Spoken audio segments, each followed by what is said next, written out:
I'm Perry Bacon. I'm the host of the New Republic show right now. I'm joined this morning by Matt Duss. He's a fellow at the Center for International Policy. He was also Bernie Sanders' top foreign policy advisor during his presidential runs. Matt, thanks for joining me. Glad to. Good to see you.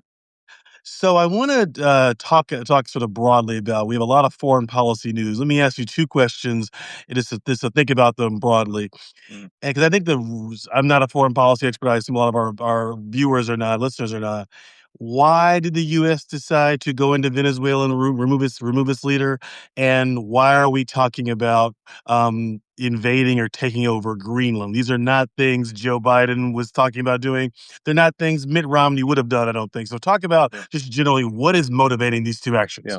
They're also not things that Donald Trump talked about doing Yes, when correct. he ran for president. I mean, he ran for president, proclaiming himself as a pro-peace president, ran, in many ways to the Democrats' left on issues of national security. He going back to 2016, he opposed, endless wars.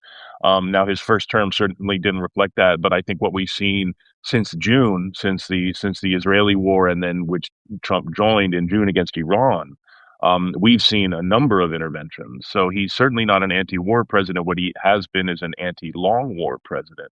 But to answer your question, I think there's a number of different constituencies in the administration and in Washington who are kind of, who have different goals here. If we're just focusing on Venezuela, if you look at all the different justifications that were offered, first it's about drugs. Is Maduro a narco terrorist? Is it Right. about terrorism? Is it about immigration? Is it about corruption? Is it about boxing China and Russia out of the Western Hemisphere?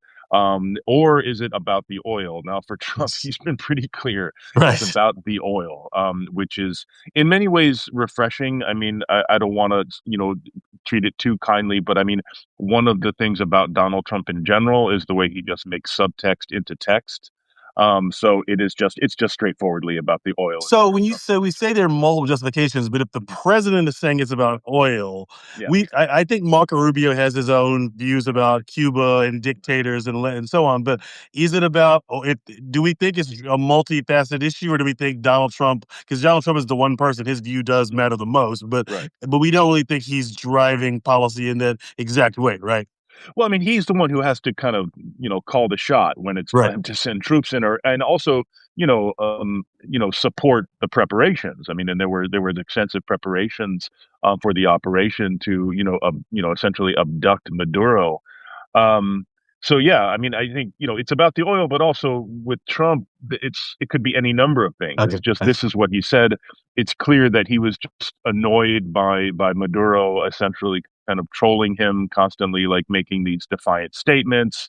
It's hard to say how much that stuff mattered, but we know with Donald Trump, in the moment, he can become obsessed with something very, very quickly. Right. But no, this is not something he just decided overnight he was going to do. This took a lot of preparation. So this was, clearly an administration wide. There was support for this, as you noted, Marco Rubio. For Marco Rubio, it's basically about Cuba, cutting off an important ally and supporter of the Cuban government. Because this has been, Marco Rubio as a Cuban American who came up from this community, this has been his obsession for a long time. It's the obsession of the South Florida community that enabled his own political rise. And then you've got just, again, other parts of Right. the administration and the kind of Washington foreign policy establishment for whom this serves different purposes. Greenland. Excuse me? Greenland. Talk about Greenland. Why are we? What is going? That one is even more bizarre on some level. Yeah, again, I mean, multiple arguments. I mean, there are folks like Tom Cotton and others who've been arguing for a long time. We need, Greenland. It's in our national security interest to control this massive piece of real estate. Control of the Arctic, which is becoming increasingly important. Or just, and for someone like Trump, I think he just likes doing big things. So the Okay. idea that he could just expand the geographic footprint of the American empire and be remembered as the president who did that, as far as I can tell, that's like argument enough. Who knows how deep into the weeds Donald Trump actually gets onto the actual, what Greenland actually does for us. He's just like, wow, Greenland's big. Right. I'd like to grab it. Um, but yeah, I mean, clearly this, as people have noted, Greenland as a, and Denmark as member of NATO, this would be, if not end the NATO alliance, it would do, really mortal damage to it. So it's, there are lots of things being floated. We'd like to buy it. Denmark has made clear that no one is It's up for selling. The sale. people who actually live in Greenland are like, we have no interest in becoming part of the United States. I think that for any reasonable person should pretty much end the debate. But we are talking about Donald Trump and Washington Hawks here. So these are not reasonable people. Is one of the goals, though. I mean, we've talked about Trump and Russia for all this time, and some things been proven, some have not. But one of Putin's goals is to destroy NATO. Is that what is that dry? And I agree with you that if the U.S. takes over Greenland for no reason, that does make, and no one does anything about it, that does make NATO weakened, maybe Yeah. ruin. Yeah. So is the goal here NATO? We think, or we're not sure. Yeah, I mean, the U.S., violating the sovereignty, essentially invading another NATO member. Right. It's tough to call that a functioning security alliance when that happens. Now, yes, of course, I think Vladimir Putin has made clear that he sees NATO as a threat. Rightly or wrongly, he, and not just he, I think elements of the Russian political and security establishment have for many years, going back to the '90s, seen the expansion of NATO closer and closer to Russia's borders as a source of real concern. Now, I don't think that is the overriding driver of what we've seen Putin doing, especially in Ukraine, but it's clearly a part of that. Now, I don't think Trump is doing this because he thinks it helps Putin. I think he clearly would like to have a better relationship with Putin. But I also think, there are people who get out there who say, "Oh, he's just acting as, Putin's flunky," I don't Right. think that's productive. I don't think that's right. I think that's actually a distraction for what Trump is doing. I think Trump just sees multilateralism in general as a problem. He doesn't believe in it. He believes he has a very zero sum kind of approach, whether in business, in real estate, or in politics and in foreign affairs.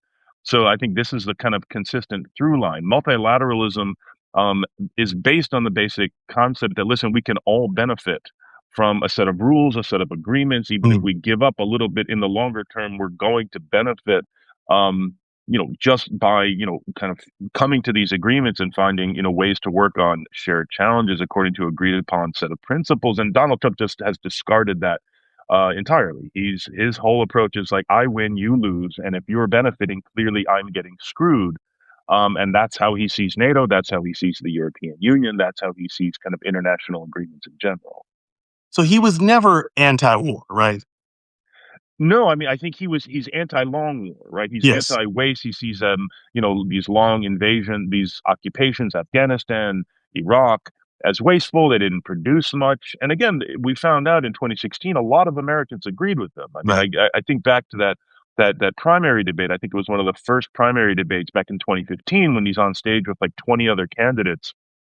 And he said, the Iraq War was a huge disaster. George W. Bush really screwed us with that one. And the only people who were shocked by that were on the stage with him. Right. Right. Most Americans were like, yeah, we agree with that. I mean, what's shocking about this? Um, and but it speaks, he's not anti-war. And we look at what he's actually done during this term, during the first term. In this term, he is, staged interventions in at least 7 countries that we know about. So again, he's not anti-war, but he did recognize that there is a strong constituency of voters who are anti-war, and I think Mm. that's what's important because you do need to give Trump his due. He does have a kind of political intelligence. He does, really have a sense of what voters are angry at and how he can mobilize that anger and that grievance. And opposition to Washington's expansive military interventions is one of them, and that's something I think Democrats should take a big clue from. So good. You brought up Democrats. So how have you felt? What should the response be from Democrats to Venezuela, and in your view, what has it been so far? Yeah. I mean, I think we've seen some good responses from, people like Chris Murphy, Senator Chris Murphy, Congressman Ro Khanna, Congresswoman Alexandria Ocasio-Cortez, who have come out and opposed the invasion, called it out as illegal, and also noted that what Trump is doing here is, basically seizing the resources of another country to benefit his rich buddies and himself. I Right. mean, that is always going to be a part of anything Trump does. The question is, how is Trump using this move to benefit him and his organization, and his wealthy friends? I mean, that is always, I mean, that's always a part of anything Donald Trump does. You've seen a number of other Democrats who are like, yes, this is bad, and it's bad because it's taking the eye off the ball in terms of, affordability and other things. And I think that's true. I think that's important. It is important to raise, to focus on the fact that this is not helping Americans. Like Donald Right. Trump promised, to deal with questions of inflation and the cost of living. This does nothing for that. This is actually going to turn out to be a very expensive intervention when you consider how much it will cost American taxpayers, to kind of bring, Venezuela's oil infrastructure back online. We just saw a report today that Trump will not be using U.S. troops; he will be using U.S. security contractors, Yes. essentially, to secure these facilities and secure the country. Which is to say, the U.S. will in fact have boots on the ground. We will just be paying a lot more for those troops, than if they were, U.S. military. And of course, that money will be going right into the pockets once again of Donald Trump's oligarch buddies. So again, the way that this screws the average American is important, but I do wish we would see more Democrats just standing up and speaking up for the rule of law. This invasion clearly violated U.S. law. It was not authorized by Congress. It clearly violated international law. Venezuela did not pose a threat. There was clearly no international legal basis for this invasion.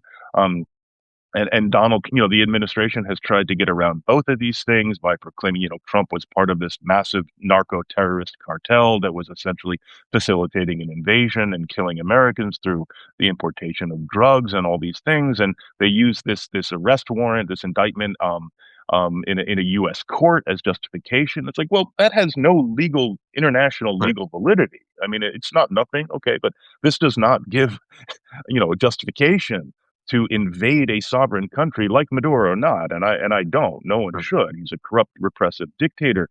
But there are lots of those around. Many of them are allies of the United States. So I think they've used this argument that, oh, this is just kind of a legal action, not an act of war, to avoid having to come to Congress and make their case as the Constitution requires them to do, for making war on another country. And unfortunately, we saw just last night the Senate War Powers Resolution fail, because of, huge pressure from the administration on a number of Republicans who had voted for it initially, who voted against it. It did require, Vice President Vance to come in and make a tie-breaking vote to vote it down. And that's depressing because there's just no question that this is a violation, of the president of the Constitution in terms of, taking the U.S. into war in a way that is not authorized. And again, in addition to being a violation of international law, which I also think is important. I think the Democrats on the Hill have pretty strongly opposed doing anything in Greenland pretty consistently, right? I don't think Yeah. there's not much to discuss there. They've been pretty. I mean, I guess one thing I'm thinking the term imperialism is Trump an imperialist? I think in the most basic sense. Yeah, I Yeah. don't what else you can say. And I think this is, again, I don't want to like quote myself, but like for a long time, I and others have been pushing back on the idea that he's an isolationist. I mean, this is one of those terms you seen thrown at him, by the Washington foreign policy set. And isolationism is, there's no one in American politics, or at least very, very few, who even really merit that term. It's just kind Right. of a slur. It's like a term of derision that is thrown at people who don't believe America should be the global hyperpower, always getting into people's business. It's essentially just a code word that's used by the Washington establishment to say, well, this guy isn't part of the Washington Foreign Policy Cool Kids Club. Right. It is not accurate. It's never been accurate. And I think it's now, hopefully, people will clearly see that, because what he is doing is just, it's imperialism. It's almost more blatant than that. It's essentially just kind of a global, mafia, where he's, he's saying, listen, we're powerful. We run the neighborhood. If you want to be part of the protection racket, you need to pay tribute. We see this sort of reflected in the national security strategy, where they just straight up say, listen, the Western Hemisphere is our yard. Yeah. We will control it. No other Right. country, no other power, has any business here. That's clearly thinking about Russia and China. China having, created a lot of relationships over the past few years, in various ways, building infrastructure, providing, processing for rare earth minerals, etc. And so that's where that's pointed, but it's also kind of an acknowledgement, essentially tacit acknowledgement that other great powers like Russia and China do have the right to determine outcomes in their own spheres of influence. Even though, Trump clearly sees the United States as still being the first among these great powers. So the United States will remain like the top mob boss Right. amongst the various families. Let me jump back. I think I met you in 2019 when you were working for preparing for the Bernie Sanders campaign, working on that early on. Talk about, I don't think most people think of Bernie Sanders in terms of foreign policy because he talks a lot about Medicare for all and domestic issues, but talk about kind of the vision for foreign policy in a broad sense that you were Yeah. developing with him. Sure, and I can point to a few, speeches he gave. There was one, the first, I think, big foreign policy speech that I worked with him on was when he gave in September of 2017. And there were a few others that came after that. But basically, it's based on principles that he has been talking about for a long time. That we do have an interest, the goal of any government, whether it's in foreign or domestic policy, is to take care of its people. But there's an element of solidarity, an element of understanding that we shouldn't export violence and insecurity and poverty onto others. Mm, And I think this goes to his basic sense of just what it means to be a human being, is that every human being has value.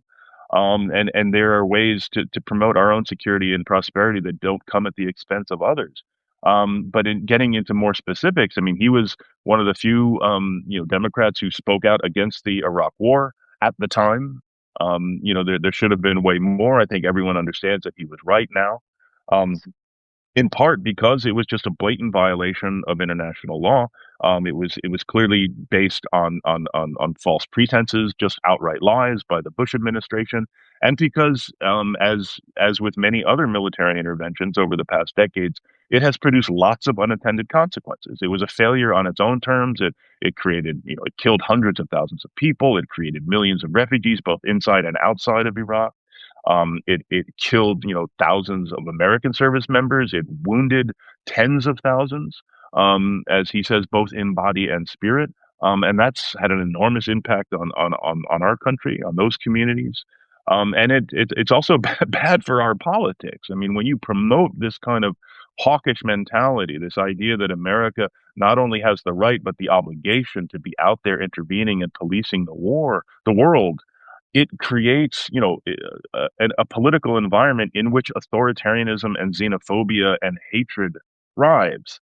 And we have absolutely seen that, not just in the United States, but in other countries around the world. So, I mean, I think the general approach that he supported and that we worked on, and I would love to see more Democrats adopt, is to say, listen, America clearly is powerful. We have enormous influence. We have an amazing network of allies and partners.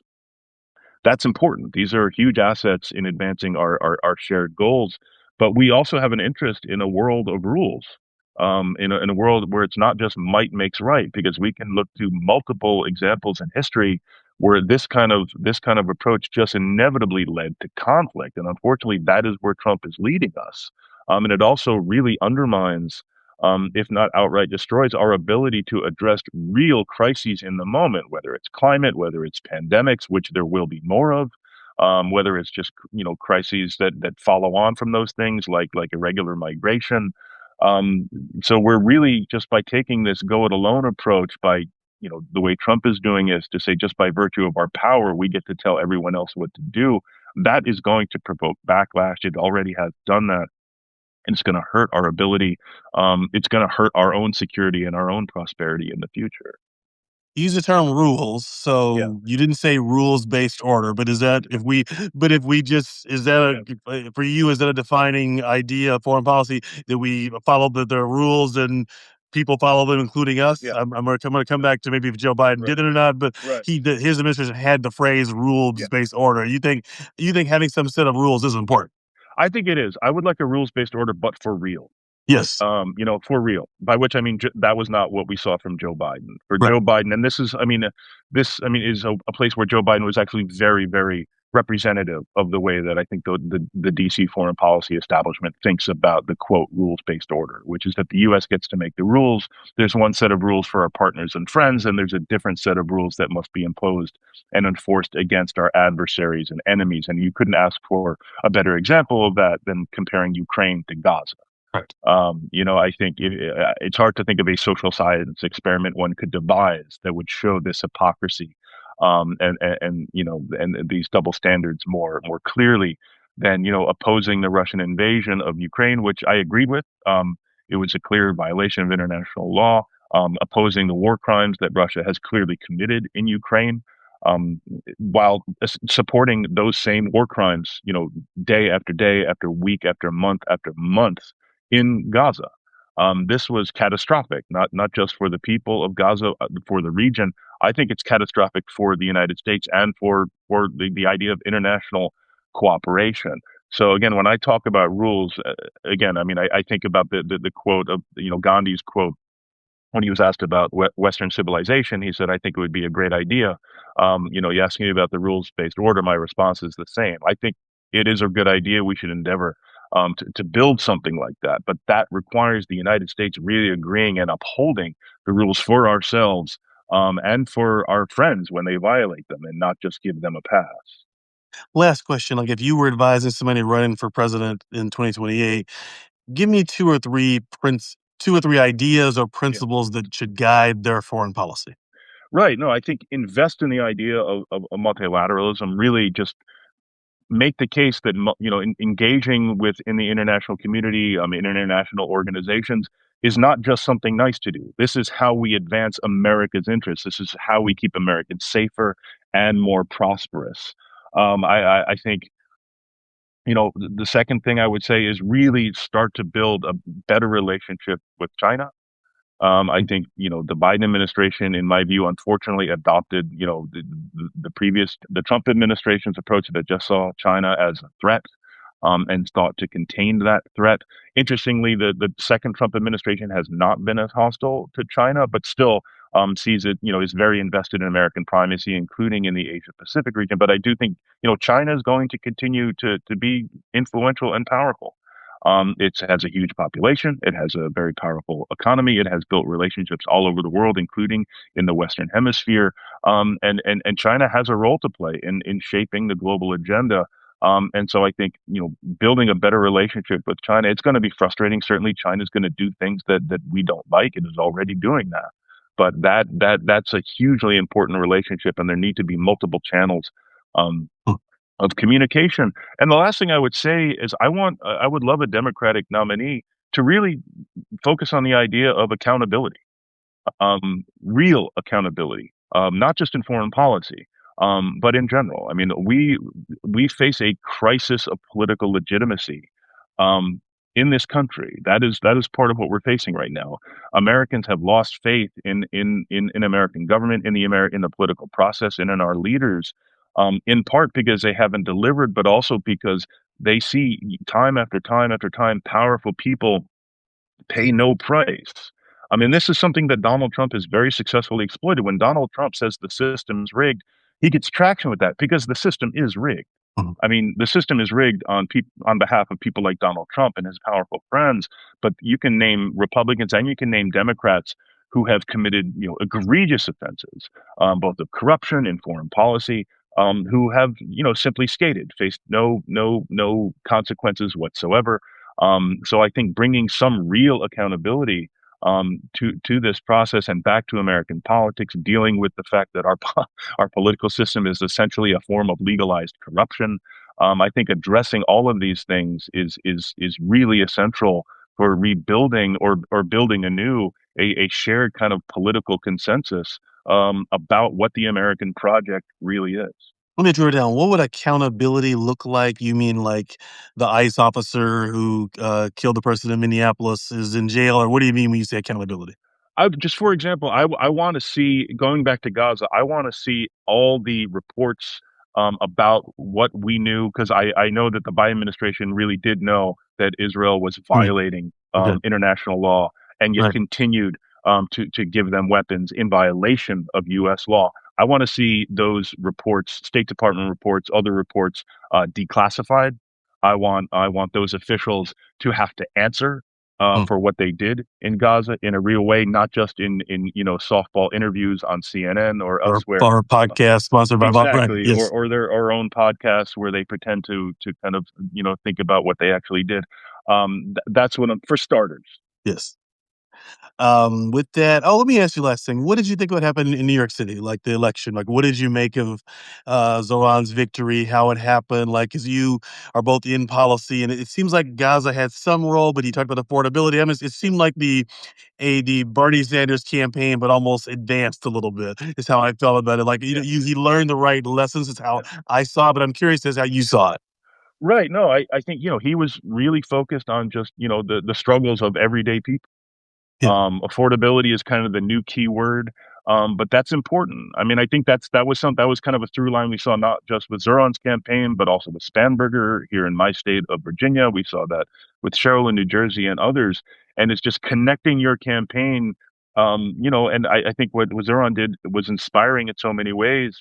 Because he's just very talented. He's a great communicator. He had a great media team, but it was also based on real policy that address the real lives and the real struggles of people in New York. And I think the role that Gaza played was, even for people, this is clearly a very important issue for the progressive base, and I would say beyond the progressive base. Um, it is an issue that, for people who it kind of stands in for a broader debate about American foreign policy Mm. and about the role that America should play in the world, on what principles, on what basis, according to what laws. But also for people, I think, who don't really even pay that much attention to foreign policy, it was just an issue, that gave him credibility because he took so much heat. I mean, let's remember, he is not the one who injected Gaza Yes. and Palestine and Israel into this campaign. It was his opponents Eric who Adams kept and on Cuomo. Yeah. pressing on him on this, and the fact that he stood strong Yeah. on this issue of principle, um, I think gave him credibility across a whole range of other issues because people see that and they're like, well, this guy is pretty standing firm. He's speaking clearly about this important issue. Maybe I can believe him on all these other things. And I would say I think it worked in the opposite direction for Kamala Harris, just for example, who, she had some pretty good policies. But then when she was, had to speak on Gaza, she just kind of regurgitated the same old talking points about Israel has a right to defend itself and too many people have died. And I think, when people saw that, they're like, oh, okay, she's just kind of saying the usual stuff. I'm not buying it. Maybe, if she can be pushed on this, she can be pushed on other things. So I think that's what the lesson I think Democrats should learn here. Matt Duss, great conversation. Thanks for joining me. Good to see you. Take Very care. glad to. Thanks, Barry. Bye bye.